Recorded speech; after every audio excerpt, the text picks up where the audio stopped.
focuses on the talent of Harold Newton and Alfred Hare, and we're going to dig a little bit more into their personal lives.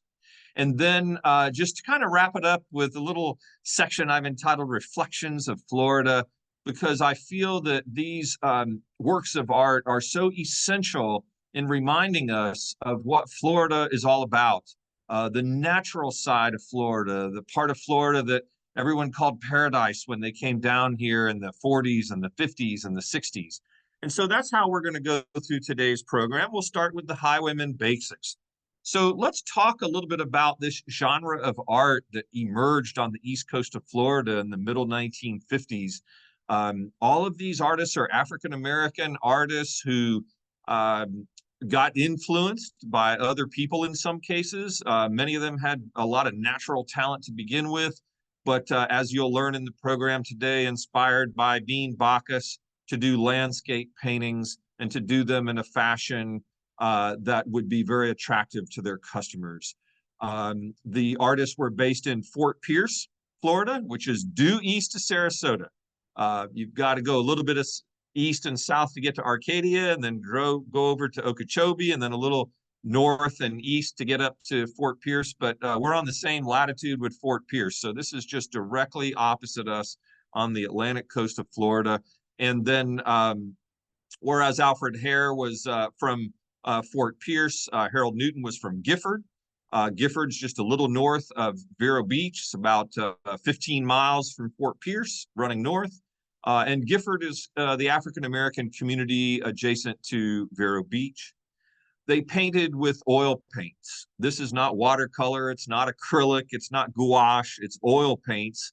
And they used both brushes and palette knife being one of the essential tools. They painted on Upson board, which we'll learn more about later. And they also later, Harold Newton at least, painted on masonite.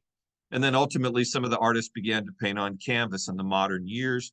Lacking access to galleries, these artists, they sold door to door, driving their cars around, going to professional offices, doctors' offices, lawyers' offices, insurance companies, selling their work there, selling their work to hotels all on the east coast of Florida. Virtually every hotel room back in the day had some Highwaymen art in it. And so this is kind of the upwelling of art that was taking place at that time. The scenes are very common, and the different artists paint many of the same scenes in a repetitious fashion. These are beaches and swamps and rivers, and then the beautiful royal flamboyant tree or royal poinciana. And then kind of in a unique twist and something they picked up from Bean Bacchus, their mentor, the hibiscus, just the bloom itself. And that's really the only non-landscape thing that the Highwaymen are really known for. As I've mentioned, Bean Bacchus, he was very influential on these young artists and had a hand in helping them be successful and kind of turning their talent into a trade. The name itself wasn't something that existed before the mid-1990s. These guys and Marianne Carroll, they didn't call themselves highwaymen. They were just artists and selling their paintings and making more money than their friends and colleagues and other family members. And so, but Jim Fitch, art historian, and Jeff Klinkenberg, who was writing for the St. Pete Times, started really focusing on these artists and began to see that it was more than a bunch of people working independently, that there were some connections, and they brought it under this title of the Highwaymen. 26 of the Highwaymen were inducted into the Florida Artists Hall of Fame in 2004. And so that provides kind of the core list of the people that are considered a part of this movement. And the group included 25 men and one woman, Marianne Carroll. And unfortunately, only a few of the artists are still living and still painting. So let's talk about what the Highwaymen artists are not. They were not plein air painters. They were not out at the beach with an easel painting that beach scene. They weren't sitting here amidst this hurricane watching the boathouse wash away. These were either scenes that came from postcards or other images or places that they had been and things that they had seen that were embedded in their mind. And all they needed was their palette knife and their brushes and their oil paint and their Upson board to kind of bring that back to life. They didn't paint on canvas except in more recent years. A lot of the Highwaymen artists who got reinvigorated after the kind of discovery in the 1990s started finding it easier to paint on canvas than on masonite. So you do see that in the more modern art. And in the old days, you didn't see a lot of small paintings. You saw a lot of large paintings because you could get a big painting that made a big impact. It could really change up a room, you know, a living room or a bedroom or a hotel room. And for the money, it was a tremendous value back then. So in the modern times, some of the artists would begin to paint smaller paintings, and so they can make them more affordable and provide art to a broader segment of the community as the prices on the Highwayman art skyrocketed. So you do see smaller ones coming in kind of, you know, after 2000 and such. And there are a lot of people that call themselves Highwayman style artists, and their work is sold on internet auctions every day and in other places. But please understand, if you're not an African American and you weren't a part of the movement back in the 50s and 60s, you're not a Highwayman artist. No matter how your art might copy what they were doing, that's just something totally different. And again, the name was coined in the 1990s, so they never called themselves this. And some of them really didn't like the name because they thought it had negative connotations. But the bottom line is it's sold. And then just again, to kind of put things in perspective, if we were to drive from Sarasota, we would go east on 72 to Arcadia. We'd pick up State Road 70, go down to Okeechobee, and then start working our way back up the East Coast to Fort Pierce. And then Fort Pierce, which is in St. Lucie County, and then north of here, Vero Beach, and then Gifford, the town where Harold Newton grew up. One of the famous beach scenes, Rio Mar, takes its name from a beach right here off of Vero Beach. And so this is about a 20-mile stretch here where the artists lived, but they sold all up and down the East Coast. Marianne Carroll felt good going over to Okeechobee, and as we'll learn later, they even made it over to the West Coast. This is one of the types of paintings called a Rio Mar scene. Rio Mar, again, being the name of a particular beach there in the Vero area. And this is just so evocative of old Florida. This is the Florida I think that everyone has in their minds. When you think of Florida, you think palm trees and you think citrus and you think alligators. But probably moreover, you think about those palm trees on the beach because Florida is surrounded by water. And this was the paradise that people discovered when they came to Florida in this kind of post-World War II wave of vacationing and then retiring and moving to Florida so that you could live in paradise all the time. And this is what attracted my parents to Florida back in the early 1950s. And so I fully appreciate this. This is what I grew up around. This particular image reminds me of a beach I grew up on, and you can feel the wind, you can feel the breeze, you can hear the surf on the shoreline there. You can see the sand blowing up the beach and pushing down the sea oats, and so to me, and to many people that see this art, it reminds them of the Florida that they've known their whole lives. This particular image by Roy McClendon is a typical view of his of moonlight, in this case over the Atlantic Ocean. But to me, this is Casperson Beach on the west coast of Florida, where that last rock jetty is before you move south to 2 miles of pristine beach. And I used to spend a lot of time on that beach at night doing turtle patrol, and you'd watch the moon set all the time. And so this one to me is very evocative of that romantic aspect of being out at the beach at night. The waves are crashing on the rocks. There's still some birds flying around, and you've got this wonderful moonlight that's just turned the whole sky purple. And if you don't think that the sky will turn purple, you're not spending enough time out of doors. And what about the sunrise? Because this is actually a Marianne Carroll painting of a sunrise on the Atlantic side. So whereas we on the west coast of Florida gets to see the sun set over the water, on the east coast at Fort Pierce or Gifford, you saw the sun rise over the ocean there.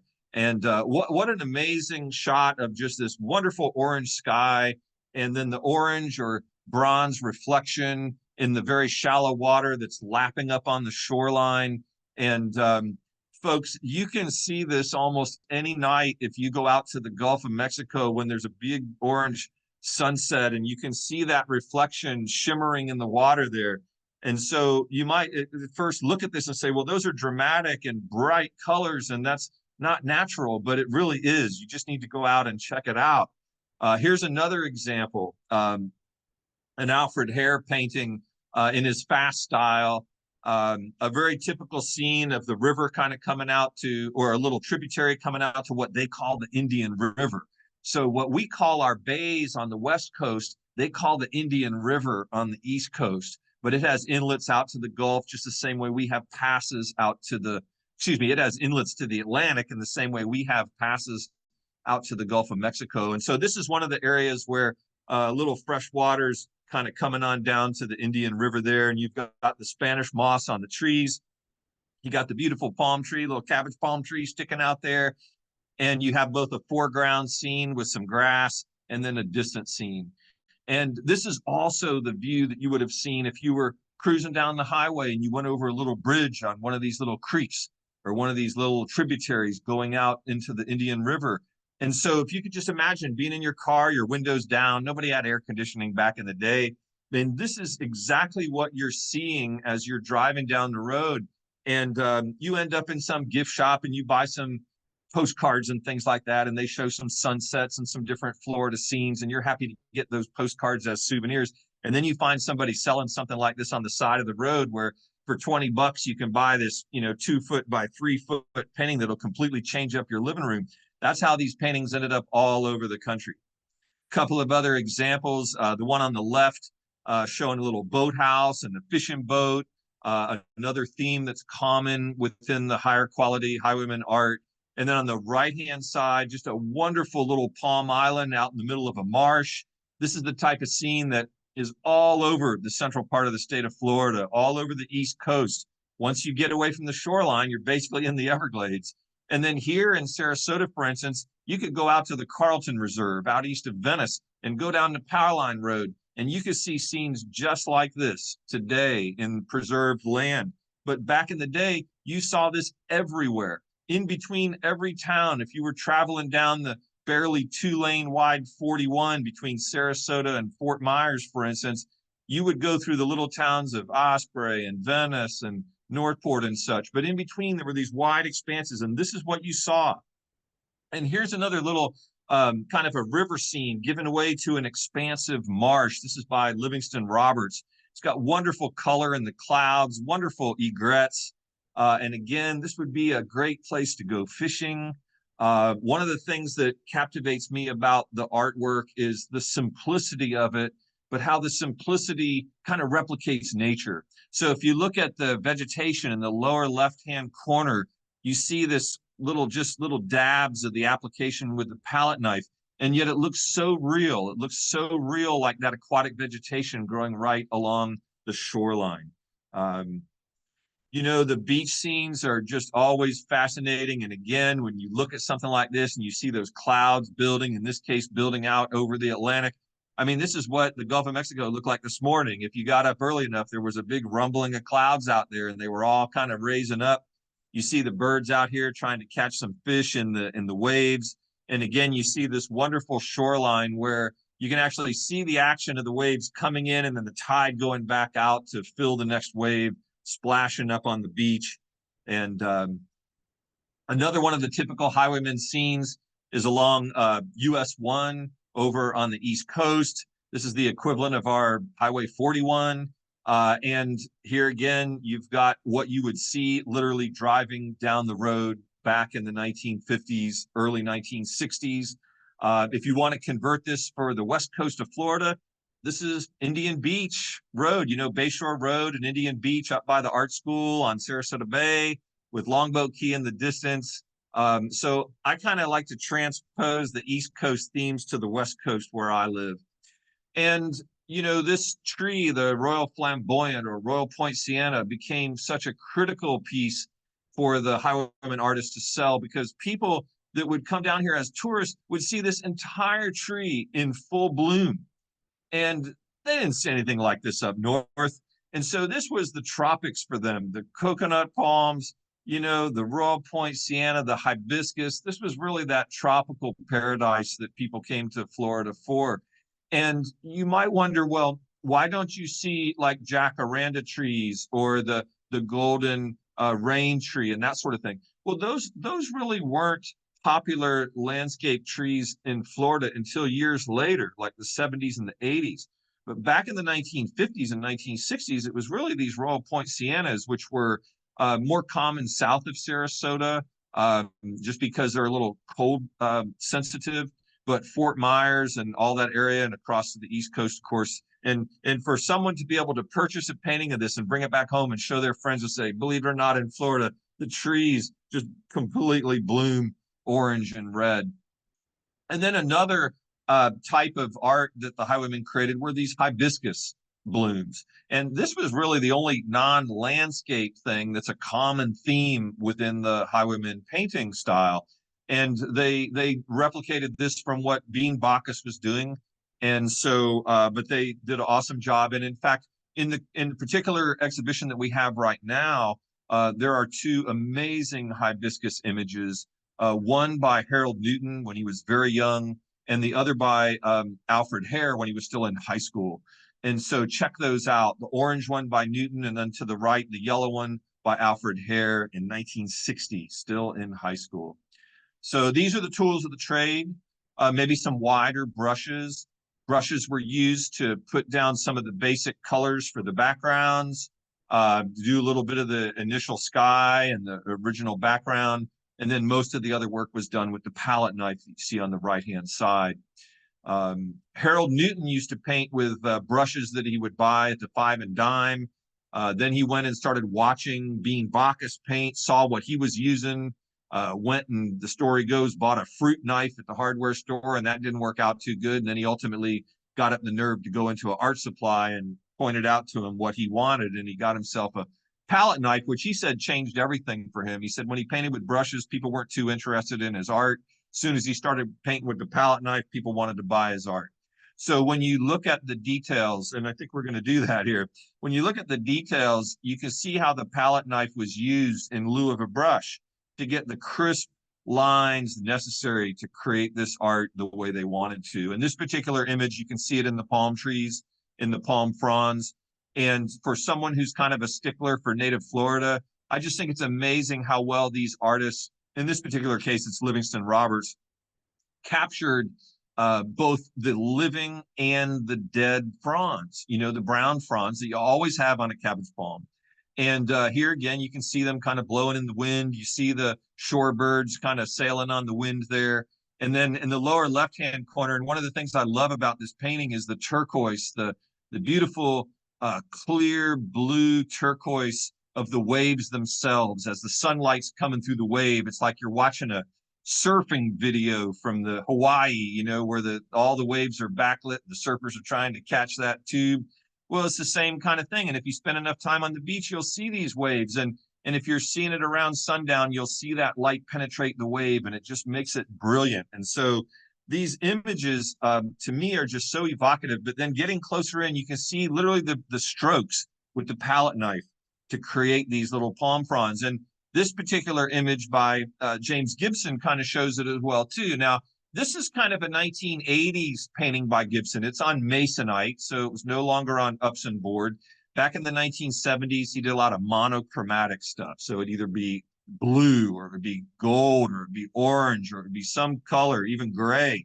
But then in the 80s, he started getting back into the multiple colors. And again, if you just look, the close-up on the right is basically the lower corner of it. And it's just showing this fast grass where it's just palette knife, all these colors smeared on there. When you look at it up close, it looks like a bunch of smeared paint. When you look at it on the painting, it looks like grass. It looks like the vegetation that you would see there. And so I think that's pretty cool. And also on this particular painting, the brush strokes on the background had a little bit more attention paid to them than on most paintings. And you can see kind of the swirling brush strokes on the background. And then, you know, it looks like toothpaste put on there, but you know, the white oil paint dabbed on with the palette knife to form these birds, which don't really look like birds on the right-hand side, but they look like birds on the left-hand side. So your brain kind of takes the little cues and plugs in what you know is in the painting. Now, the Upson board itself, this is the backside of a work of art. And you can see that the Upson board is just applied to the back of the frame. It's not inset or recessed in any way. And in fact, if you look around, there's 5 or 6 little nails that are holding this in place. There's a nail down here where my cursor is. There are a couple of nails along the top edge, and there's probably one down at the bottom edge, and barely holding that piece of Upson board into the frame. And in many cases, the artists didn't expect people would leave them in these frames forever. We'll talk in a couple minutes about the value of the frame design and how that helped them sell. But let's take a look at another one of these backgrounds. So here again, you're looking at the back of the Upson board. And if you look at the lower edge of this one, you see fingerprints. And my wife and I love it when we buy a painting and it has fingerprints like that on the back, because whose fingerprints are those? Those are the fingerprints of the artists as they handled the artwork, as they were painting it. And so what a great way to sign the art, but to literally have your fingerprints on the back. And what is Upson board? Well, Upson board is about 1/8 of an inch thick, maybe 3/16 of an inch, no more than that. It was a building product that was used back in the 1930s and 1940s.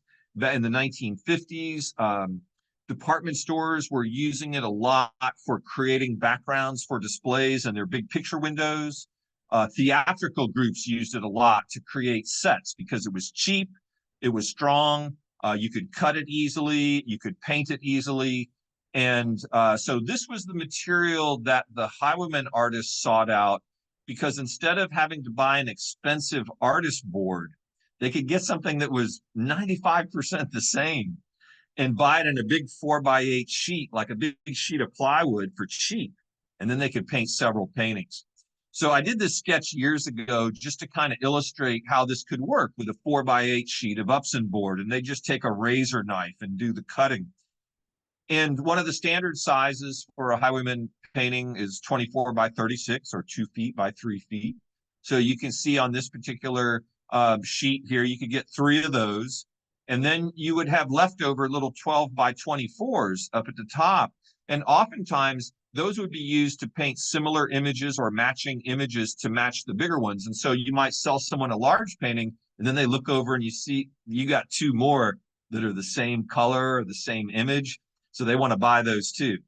And in fact, again, going back to the motel rooms on the East Coast, you had the big Highwaymen over the bed, and then you had the 2 little ones next to the door kind of juxtaposed there. So that was a great sales technique. And then at the end of this particular board, instead of doing another 24x36, this one was cut into a 24x48, which is called sofa size, which is a wider, because now it's a 2x4 feet. And so to kind of look at this in kind of a humorous way, there's your sofa size painting. Here's one of your nice kind of standard 24x36, 24x36, 24x36, and then a couple of 12-inch by 24s. And so you could get 7 different paintings out of one board. And you'll see why that was important. And then the frames such as the one on the far left-hand side is made out of simple crown molding that, again, could be bought at the lumber yard fairly inexpensively. They would use a miter box with a hand saw to cut the corners to make it all square and line it up. The frame in the middle is what I call a notched frame. It's a little fancier. It's still the same crown molding from the lumber yard, but this crown molding's got a little extra detail to it and to those little notches.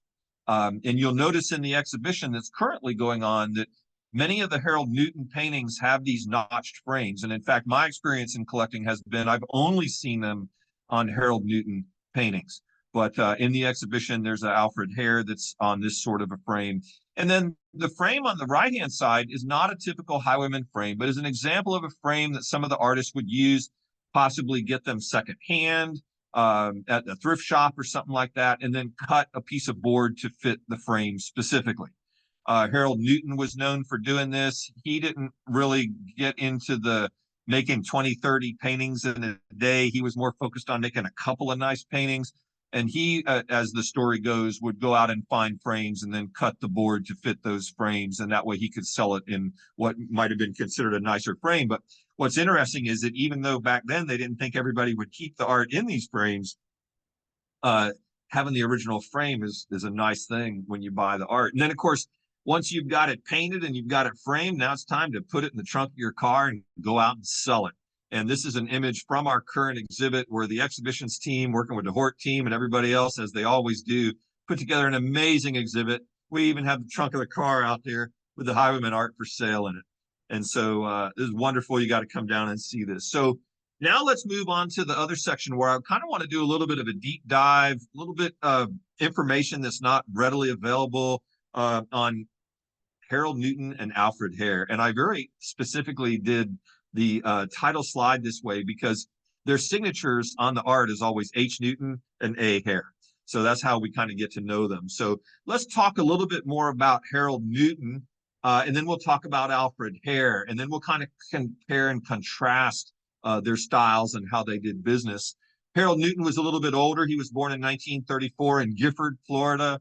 His family ultimately moved to Tifton, Georgia, but Harold couldn't make a go at it up there, so he came back to Florida. His father's name was Fred Newton. He was born in South Carolina. There was a tremendous wave of African Americans that came from South Carolina down to the east coast of Florida back when the East Coast Railroad was being built. So it's a possibility that might have been what attracted him. He was born about 1875. He was a farm laborer. This is Harold's father. He was a farm laborer. He had a 5th grade education. And the census would ask you how many hours did you work the week prior to the census being taken, and he reported he had worked 54 hours that week.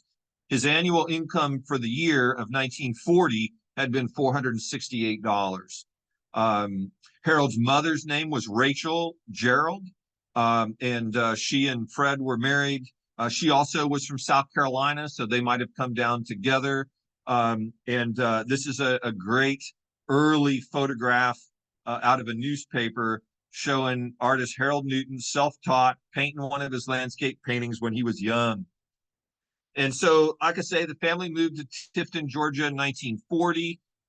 Harold had natural talent. He was painting religious scenes and portraits on velvet and then selling them to the church in the churches and stuff like that. But said he'd make like $2.50 for a little portrait or a little religious scene. But he said there weren't enough churches to make a lot of money there. So when he was 16 years old, on his own, he decided to come back to Gifford, his birthplace. And it was here where he met Bean Bacchus. And some references say that they met in 1954, some say 1955. But in any case, he didn't take lessons from Bean Bacchus, but he went and introduced himself, and Bean let him hang out in the studio, and he basically watched what Bean was doing, and then he'd run home and do the same thing and bring it back and show Bean and get a little feedback on it. So definitely influenced, and strongly influenced in terms of the use of Upson board and palette knife. And so, these are just some photographs that are available online of Harold Newton at different times of his life. I really, for most of the time, you see these photographs of him when he was older. But I really like these images on the left of him when he was quite young. This is images from 1959. So he'd been painting seriously at this point for 4 or 5 years. And you see him putting the finishing touches on a landscape. And then you see him with one of his children. By this time, he had 4 kids, including 2 twins. And you see a couple of images here of him painting his paintings on the wall of his house.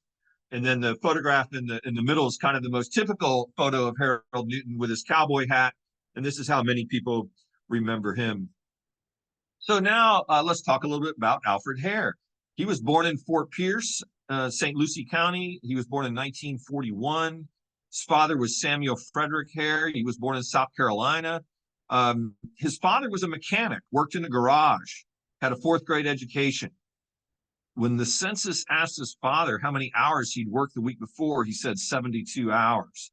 His annual income as a mechanic in a garage was a lot more than as a farm worker. If you notice, he made $648 in 1940. Alfred's mother was Anne or Annie Mae, who married the father, and she was listed in the census as doing housework. So one of the things that's great about the census is you can see what people did for a living. You can see what their education was, what their income was, all their children, that sort of thing. Alfred actually had a Social Security card issued to him when he was 14 years old. And then in 1966, he married Doretha Smith, And unfortunately, Harold was killed in 1970. So they were only together for 4 years. But Alfred attended Lincoln Park Academy in Fort Pierce, which was the African American school. His artistic talent was observed by Zenobia Jefferson, who was a new art teacher there. And she introduced him to Bean Bacchus, and Bacchus began providing lessons to him for 25 cents. And again, the different stories, some say as early as 1956, some say as late as 1958. So it was somewhere in that area where Alfred was working directly with Bean in the studio, and certainly created a lot of quality paintings while he was still in high school. And I gave you the example of the yellow hibiscus that's on exhibit right now. But there are some other paintings there that are early 1960, 1961 that are also reflective of, junior and senior year in high school. And then I found, and I'll show you examples of this, where he was actually teaching art to other children the first summer that he was out of high school. And then I'd heard for years that he traveled to Jamaica with Bean Bacchus, and I was actually able to find some evidence of this. So we'll take a look at that. And then these are some different photographs of Alfred Hare. The one on the left from his high school yearbook. He'd been into football for 6 years, basketball for 2, baseball for 1, handicraft for 3, science club for 1. He also was a softball player, by the way. And his hobby was hot rodding, which I think he got some of that from his father, because his father being an auto mechanic and such. And then his ambition was to be an artist. Well, by this point, he was already an artist. You see a great photograph in the middle there of him and one of his children in the studio. You see the walls of the studio are painted like a Highwayman painting. And then a great little photo down here early on of him painting. And then one in his car. His whole thing was, I'm going to sell enough art that I can buy a Cadillac. That was kind of like his goal, but had to have that car to go sell all the paintings. So let's compare and contrast these folks a little bit. And both of them tied, strongly to Bean Bacchus, who was considered the dean of Florida's landscape artists. Bean's father was a boat builder, by the way, and sold a boat to Bill and Marie Selby, which I talked about in one of our anniversary briefings. So if you didn't see that one, go back to the YouTube and watch the one about all the yachts that the Selbys had, and you'll see that Bean Bacchus's father built them a nice boat. But at any rate, he went off to be an artist. Actually attended what's now Parsons School of Design for a short period of time, then came back to Florida. But so Alfred Hare, so let's start with Harold Newton. Harold Newton, when he returned to Gifford from Georgia, he somehow got connected to Bacchus and started observing him. And again, that's when he switched to Upson board and palette knife. And, paint as many as 4 paintings a day I found in the literature. And early paintings would sell from anywhere from $10 to $75. He died at the age of 59 in 1994. So he had quite the career there. Whereas Alfred Hare, he was taught by Bacchus either starting in 56 or 58. He graduated from Lincoln Park Academy in 1961. He taught art classes that first year out of school, which I think is fantastic. And he bragged that he painted as many as 30 paintings in a day. And most of his fast paintings, fast ones being the ones where he paint 20, 30 in a day, sold between $20 and $30. Unfortunately, he was murdered at the age of 29 in 1970. So you see that he had a much shorter period of time to do his work. And this is Bean Bacchus. Bean was very welcoming to these African-American artists, really helped him out a lot. You see Bean's got a nice little scene up on the wall there with the palm trees and the ocean in the background. He's working on another one over there on his easel. And then this is just an example of one of his hibiscus images. These are a couple of other paintings. The one on the right is one that I tried to buy about 20 years ago, but the price was just a little bit too much. And then the one on the left is just a wonderful impressionistic scene of the Fort Pierce area, little boathouse down on the waterfront, couple of little fishing boats. You can see the impressionist style that Bean applied to his work. It really took his time with it, did amazing work. This is Bean and his wife, Patsy. And it was Patsy's death that kind of broke his heart and kind of changed his life up in a way. But this is what it was like when he and Patsy were together there in Fort Pierce. He was kind of running a little bohemian place down there where everybody was welcome. And I must say, this is kind of a rare photograph for the Jim Crow era of white people and black people all probably getting together and partying on a Friday night, having their photo taken together. So put together kind of a little bit of a family tree here, because I want to be clear that the artists most largely represented in the exhibition that we have are Alfred Hare and Harold Newton, who are considered kind of like the premier of the Highwaymen artists. They were the ones taught directly by Bean. And Zenobia Jefferson was important in introducing Alfred Hare to Bean Bacchus. And so I've got her image up there. Again, she was the first art teacher at Lincoln Park Academy. And then down below, I put some of the other artists, not all of them, but some of the ones that were very much influenced by Alfred Hare and Harold Newton. So, for instance, Livingston Roberts was one of Alfred Hare's best friends, and he wanted to start painting because he saw the money being made. James Gibson went to Lincoln Park Academy, same school that Alfred Hare went to. He too got in the act. Roy McClendon lived down the street from Alfred Hare, but was friends with Harold Newton, as was Willie Daniels. And Marianne Carroll talked about seeing somebody painting under a tree one day and going over and asked if she could see what was going on. And then she got the idea that she would paint. So Harold Newton and Alfred Hare influenced these artists, who then influenced other artists. And unfortunately, the only artist on this page that is still living today is Roy McClendon in the middle. So I put a little yellow box around Roy. He still paints. He still tries to get out to exhibitions. His son is an artist now, kind of a second generation highwayman. But unfortunately, all these others have passed away. So let's do a little deep dive into Harold Newton's early life based on newspaper articles that I found in the Fort Pierce newspaper. This is his signature. This was probably done with the tip of the palette knife. Some people said it was done by a nail. But at any rate, what you're seeing is the paint removed by the palette knife down to the original Upson board, and H. Newton is the way all of his work is signed. So this was an article from 1954 that actually shows Harold Newton exhibiting in a sidewalk sale. It was the second annual regional sidewalk sale down in Fort Pierce. So that's kind of interesting that in 1954, which is the year that the earliest year reported that he was kind of watching Bean Bacchus and doing the landscape stuff, he was already exhibiting at that time. And then this is an article about the Mackle brothers' development of Port St. Lucie and the grand opening, and how they, in the sales office, in the main sales office, they had a big oil painting of the St. Lucie River done by Harold Newton.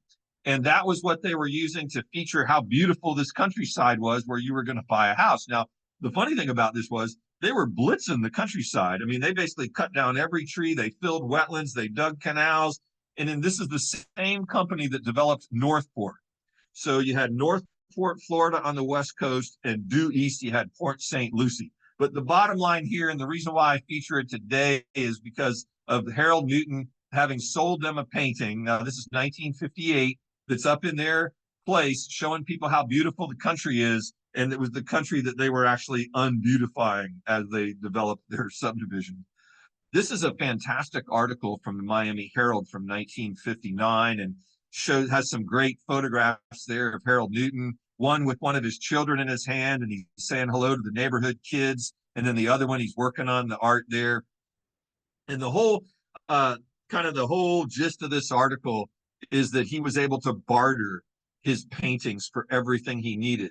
He used the paintings to pay off the doctor that birthed his wife's children. He used a painting to make a down payment on a car at the Chevy dealership. He used paintings in trade for the trailer that he lived in, so his lodging. And basically, he said anytime he needed anything, he would just go and make a painting and trade it out. So, and then he talks about, in this part down here, he says the top of the barter was when a deputy sheriff pinched him for speeding on the Indian River Drive near Fort Pierce. And in Harold's own words, I didn't have any money to pay out for bond, and they were going to lock me up. But lucky I had 2 paintings in the car, and that deputy sheriff, he bought them right there in the jailhouse, gave me enough money to buy my bond and a little bit left over. Lucky too, the judge got sorry for me and let me go. And even then, the deputy sheriff didn't want his money back. He just liked the pictures, I reckon. So he was basically living off his art, paying for everything he needed, doctor's office, rent, car, you name it. And another image of Harold. There aren't a lot of these early images of him. So even though this isn't a great newspaper image, it's still a great shot.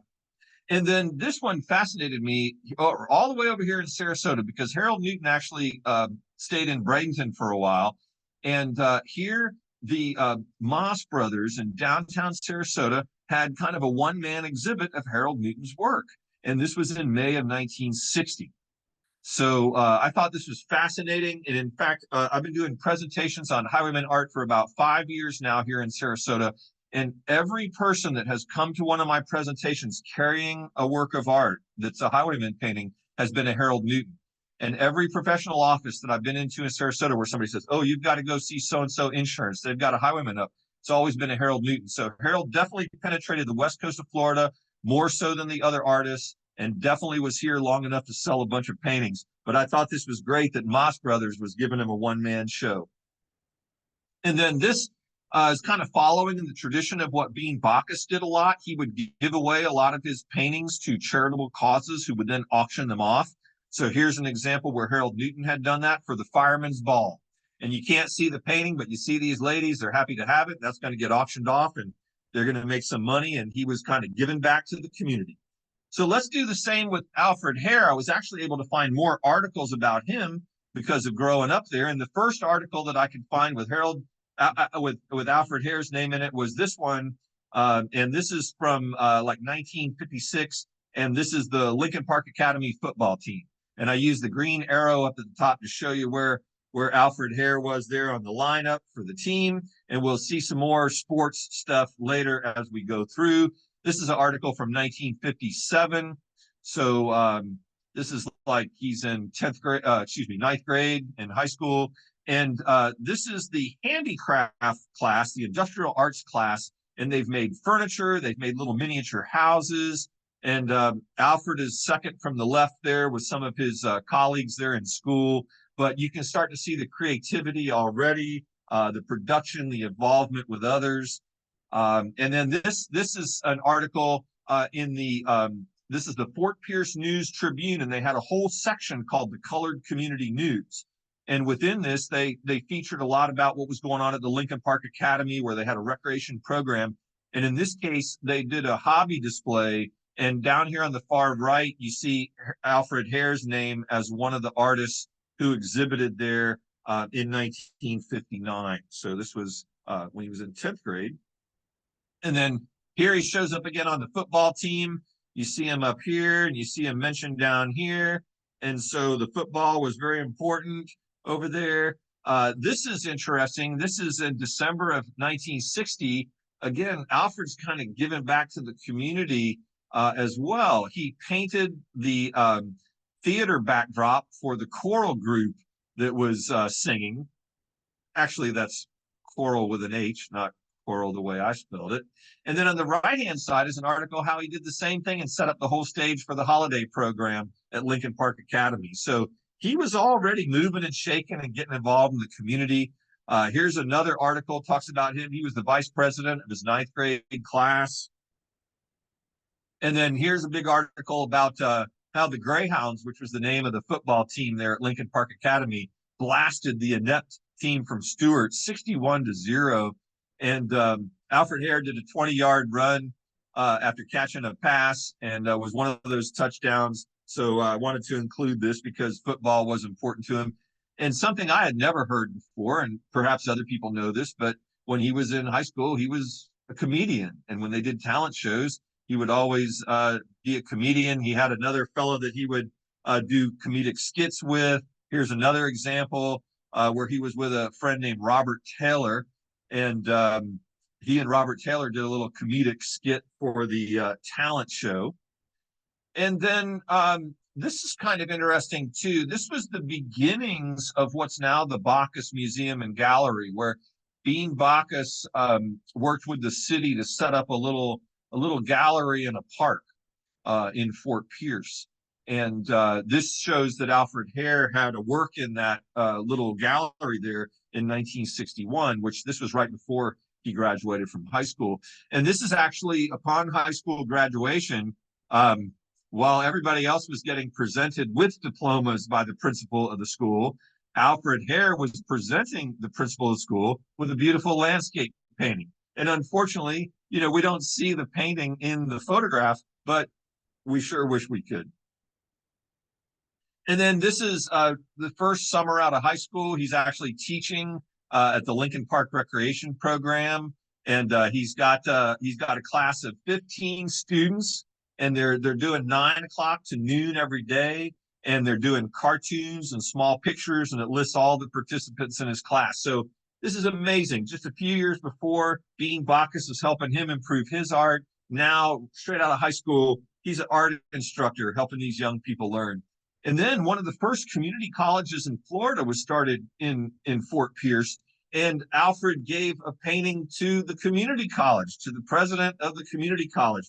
And again, the photo of him handing over the painting is the one down here in the lower right. You can't really make out anything in this microfilmed and then copied image. But the point is that Alfred was really stepping up and stepping out to get his work out in the community. I had heard for years that he had gone to Jamaica with Bean Bacchus, and this is actually an article about a bon voyage party where all the locals down in Fort Pierce were friends of Bacchus, had a little party, and it says that accompanying him to Jamaica will be Buck White, Alfred Hare, and Bruce Ripley. This is 1962, and this is actually his little pass to get back into the United States. They flew out of Miami to Kingston, Jamaica. They flew on Pan Am Airlines. And it shows the address there where Alfred's living at this point on 13th Street in Fort Pierce. And this is 1962. So this is just a year after he graduated from high school. And this is an article about that trip to Jamaica. And come to find out that one of the events that they had down at the little village where Bacchus had a place was a coconut opening contest. And it says here that Alfred said he wanted to try it, so he practiced all afternoon. It isn't easy opening a coconut with bare hands on a rock. The moment came, the Calypso band struck a discordant note. The judges, Leon Hughes of Palm Beach and Don Raffy of Fort Pierce, and 2 Jamaicans, to make it fair, took their places. And there was shouting and screams and cheering. And when the smoke cleared, who had won? Well, Fort Pierce's Alfred Hare. It was difficult to figure, but we decided that Americans do things fast. Jamaicans take it easy. So it was a case of hare and tortoise. Ha ha. But anyway, that's pretty cool. Alfred was making a name for himself down in Jamaica as the fastest coconut opener. And then this is 2 years out of high school. He actually was the chair of an art exhibit that Bean Bacchus helped put together. So you can see how not only did Bean kind of take him under his wing, teach him how to paint better, take him to Jamaica, but connected him in a way so that he could be more prominent moving forward. So again, I want to talk about some of the contrasts real quick, and then we're just going to look at some images. But, Alfred Hare did a lot of paintings the same size. That way he could stack up his multiples and go out and sell them as a group. Harold Newton with various sizes and oftentimes to fit a used special frame that he found. Alfred was doing 20, 30 paintings a day. Harold was doing 1 to 4. Alfred was using, in the early days, artist board, but then shifted to Upson board as an affordability factor. Harold was probably the first one to use masonite when the Upson board was no longer available, because masonite was kind of the new wallboard product, a little bit thicker than the Upson board, a little bit harder, a little bit shinier, a little bit harder to paint on. Alfred Hare used crown molding frames so he could stack all of his up. That was one of the great benefits of the crown mold frame. You could stack up wet painted paintings, and the back of the one didn't touch the face of the other. Whereas, Harold Newton used a lot of the notch crown molding and other fancier frames. Alfred Hare often delegated the sales of his art to other people who could sell better than he could. Whereas Harold Newton was, not working in the group environment so much, kind of selling his own stuff.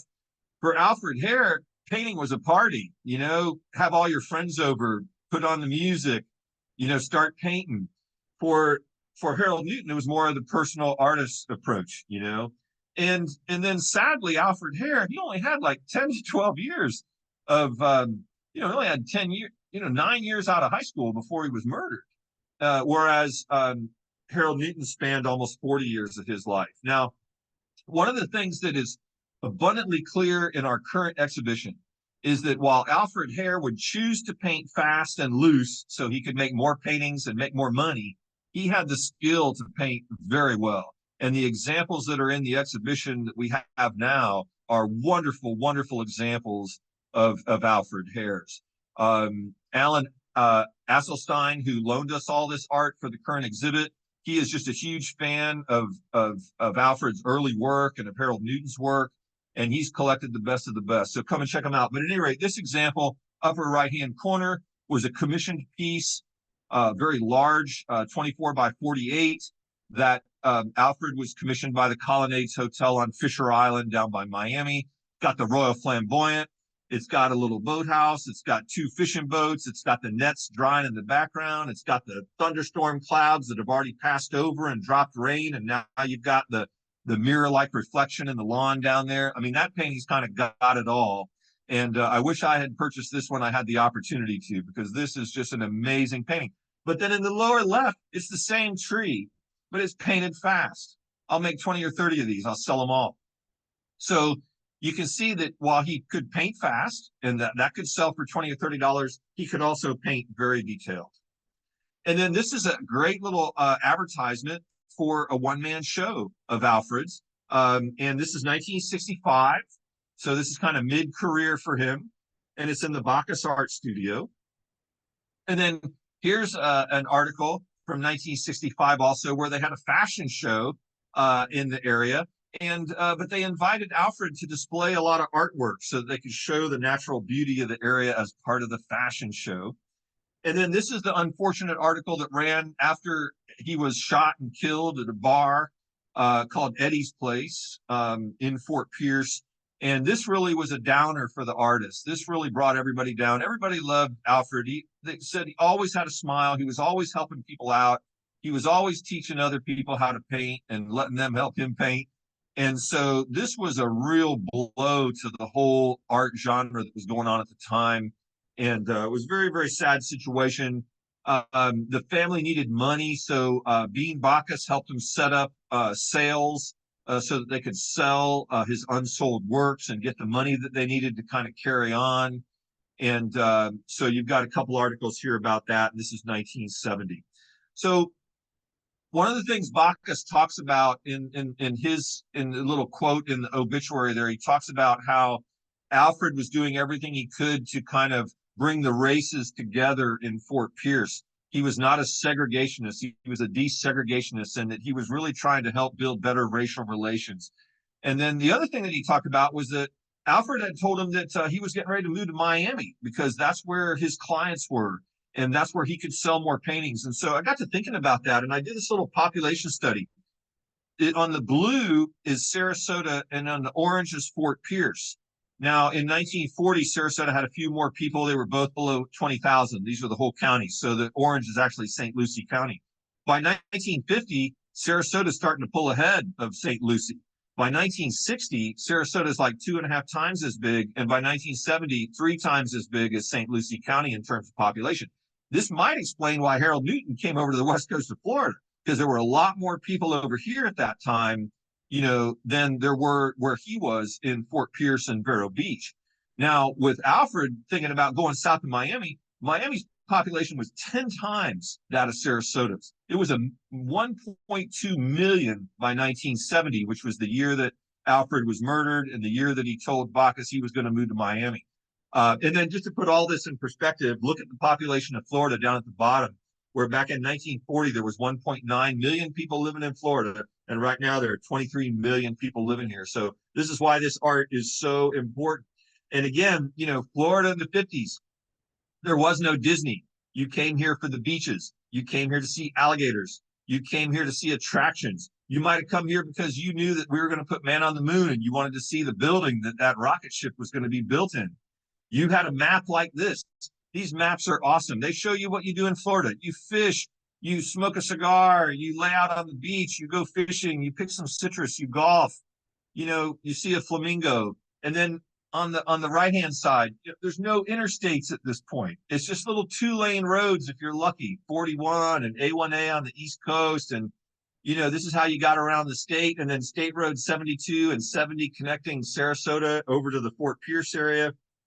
I got a kick out of this map showing a lot more of the attractions in the area. And one of the things it shows is the sunset view that looks just like a Highwayman painting.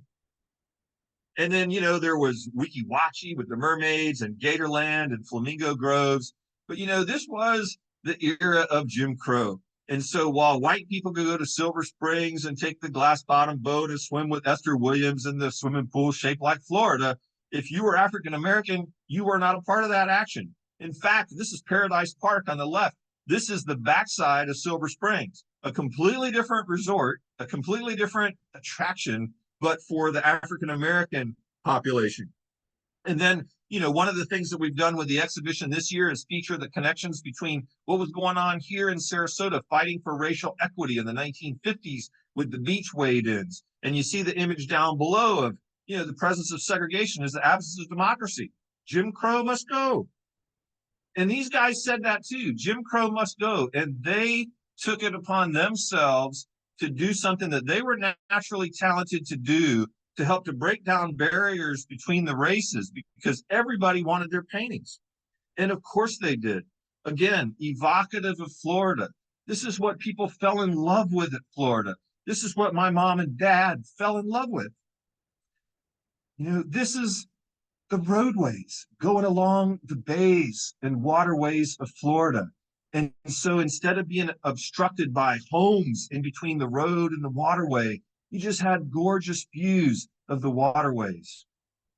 And this is like Mayaca River State Park, where the marshes expand out, and it's just wondrous in terms of nature. And you're just surrounded by nature, as you were completely surrounded by nature back in Florida, driving down the road, your windows down, there's no air conditioning, but you're looking at this beautiful landscape that is mythical, it's romantic, it's alluring, it's colorful.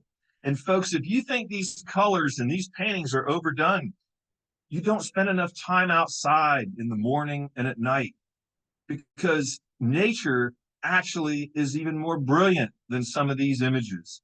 But whether it's the dark clouds rolling in with a thunderstorm, or rolling out because the thunderstorm's already gone by, or whether it's a fire sky, one of the typical Highwaymen scenes, that if you go out and start watching the sunset, within a week or so, you'll see one of these images just like this. And you'll say, John was right. The colors are right. The sky does look like that. It's just we spend too much time indoors and not enough time out in nature. So come to the exhibit.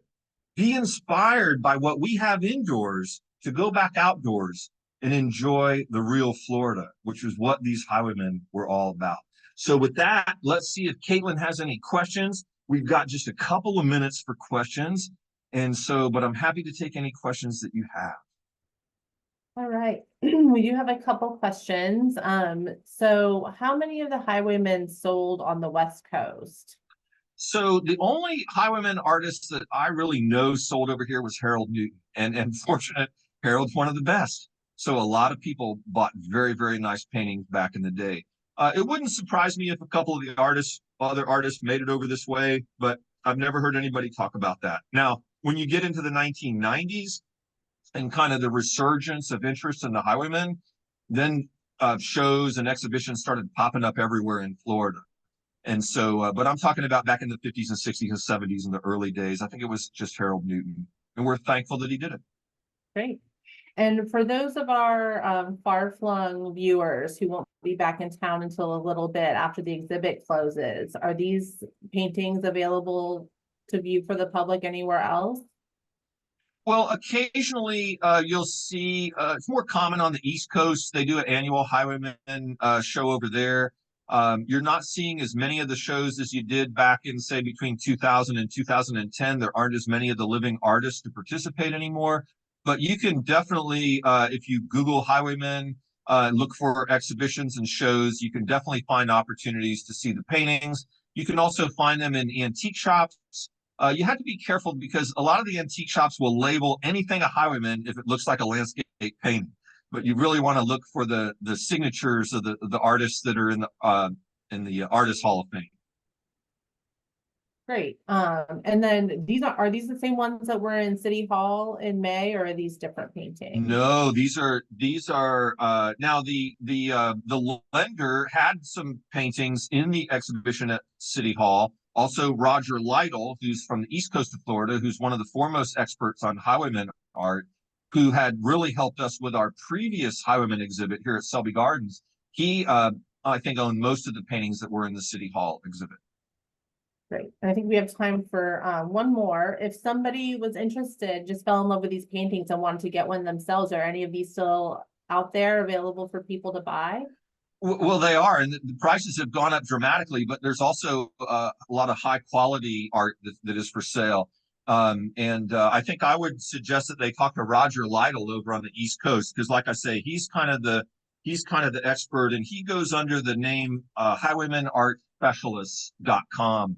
And so he's been great to Selby Gardens with helping us with our prior show. Of course, Alan's been fantastic this year.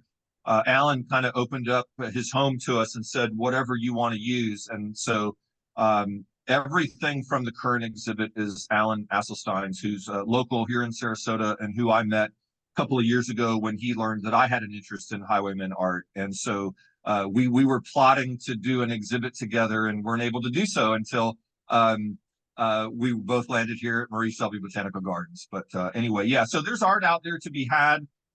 There's some available on online auction sites, but you have to be super careful. I would advise someone to use the help of an expert before they invest thousands of dollars in something. But also I would say to buy what you like, because that's what Michelle and I did. We saw images and they reminded us of the Florida that we were in love with, and we just started buying them as we could afford them. And we're happy that we bought them when we did. Great. Thank you, John. Well, thank you, Caitlin. Thanks to Amanda behind the scenes. Thanks again to Jennifer for inviting me to do the summer series. And please come out and see the exhibit. If you've already seen it, come see it again. Get yourself lunch over at the Green Orchid. Enjoy the gardens. It's beautiful. And thank you so much for being with us today. I super appreciate you tuning in to hear and learn about the Florida Highwaymen. Thank you so much.